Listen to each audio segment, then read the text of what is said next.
ಸಕ್ಕರೆ ಕಾಯಿಲೆ ಜಗತ್ತಿನಾದ್ಯಂತ ವೇಗವಾಗಿ ಹರಡುತ್ತಿರುವ ರೋಗಗಳಲ್ಲಿ ಒಂದಾಗಿದೆ. ಅದು ಭಾರತದಲ್ಲಿ ಸಹ ಡಯಾಬಿಟಿಸ್ ರೋಗಿಗಳ ಸಂಖ್ಯೆ ಹೆಚ್ಚಾಗ್ತಿದ್ದು, ಈ ಕಾಯಿಲೆಯನ್ನು ಪೂರ್ಣವಾಗಿ ಗುಣಪಡಿಸುವ ಚಿಕಿತ್ಸೆ ಇಲ್ಲವಾದರೂ ಕೂಡ ಔಷಧಗಳು, ಆಹಾರ ನಿಯಂತ್ರಣ ಮತ್ತು ನಿಯಮಿತ ವ್ಯಾಯಾಮದ ಮೂಲಕ ಮಧುಮೇಹವನ್ನು ನಿಯಂತ್ರಣದಲ್ಲಿಡಬಹುದು. ಇನ್ನು ಇತ್ತೀಚಿನ ಅಧ್ಯಯನಗಳು ಕೆಲವು ಮನೆಮದ್ದುಗಳು ಇವು ಮಧುಮೇಹ ನಿಯಂತ್ರಣದಲ್ಲಿ ಪರಿಣಾಮಕಾರಿ ಎಂದು ತೋರಿಸಿವೆ. ಅಂತಹದೇ ಒಂದು ಪ್ರಭಾವಶಾಲಿ ಮನೆಮದ್ದು ಎಂದರೆ ಶುಂಠಿ ಆಗಿದೆ. ಹಾಗಾದ್ರೆ ಶುಂಠಿ ಸೇವನೆ ಪ್ರಯೋಜನಗಳು ಏನೇನು ಎಂಬುದನ್ನು ತಿಳಿಯೋಣ ಬನ್ನಿ. ಮೊದಲನೇದಾಗಿ ನೋಡಬೇಕಾದ್ರೆ ಆಹಾರದಲ್ಲಿ ಶುಂಠಿಯನ್ನ ಸೇರಿಸಿ. ಇನ್ನು ನಿತ್ಯದ ಆಹಾರದಲ್ಲಿ ಶುಂಠಿಯನ್ನ ಸೇರಿಸುವುದು ಸುಲಭವಾದ ಮಾರ್ಗ.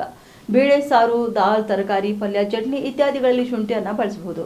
ಇದು ರುಚಿಯನ್ನು ಹೆಚ್ಚಿಸುವುದಲ್ಲದೆ ಆರೋಗ್ಯಕ್ಕೂ ಕೂಡ ಒಳ್ಳೆಯದಾಗಿದೆ. ಇನ್ನು ಎರಡನೇದಾಗಿ ನೋಡಬೇಕಾದ್ರೆ ಶುಂಠಿ ಚಹಾ. ಹೌದು, ಶುಂಠಿ ಚಹಾ ಮಾಡಲು ಸ್ವಲ್ಪ ಶುಂಠಿಯನ್ನ ಜಜ್ಜಿ ಅಥವಾ ಅರೆದು 1 ಕಪ್ ಕುದಿಯುವ ನೀರಿಗೆ ಸೇರಿಸಿ ಸುಮಾರು 5 ರಿಂದ 10 ನಿಮಿಷಗಳ ಕಾಲ ಕುದಿಸಿ ನಂತರ ಅದನ್ನು ಫಿಲ್ಟರ್ ಮಾಡಿ ನಿಂಬೆ ರಸ ಮತ್ತು ಜೇನುತುಪ್ಪ ಸೇರಿಸಿ ನೀವು ಸೇವನೆ ಮಾಡಬಹುದು. ಇನ್ನು ಮೂರನೇದಾಗಿ ನೋಡಬೇಕಾದ್ರೆ ಶುಂಠಿ ಕ್ಯಾಂಡಿ. ಅದು ಶುಂಠಿ ಕ್ಯಾಂಡಿ ಮಾಡಲು ಶುಂಠಿಯನ್ನ ಸಣ್ಣ ತುಂಡುಗಳಾಗಿ ತುರಿದು ಅದಕ್ಕೆ ಜೇನುತುಪ್ಪ ಸೇರಿಸಿ ಚೆನ್ನಾಗಿ ಮಿಶ್ರಣ ಮಾಡಿ. ಈ ಮಿಶ್ರಣವನ್ನ ಸಣ್ಣ ಗೋಳಿಗಳಾಗಿ ಮಾಡಿ 1 ಗಂಟೆ ಒಣಗಲು ಬಿಡಿ. ದಿನಕ್ಕೆ 2 ಬಾರಿ ಒಂದೊಂದು ಕ್ಯಾಂಡಿಯನ್ನು ನೀವು ತಿನ್ನಬಹುದು. ಉತ್ತರ ಕರ್ನಾಟಕ ನ್ಯೂಸ್, ಇದು ಕನ್ನಡದ ಉಸಿರು.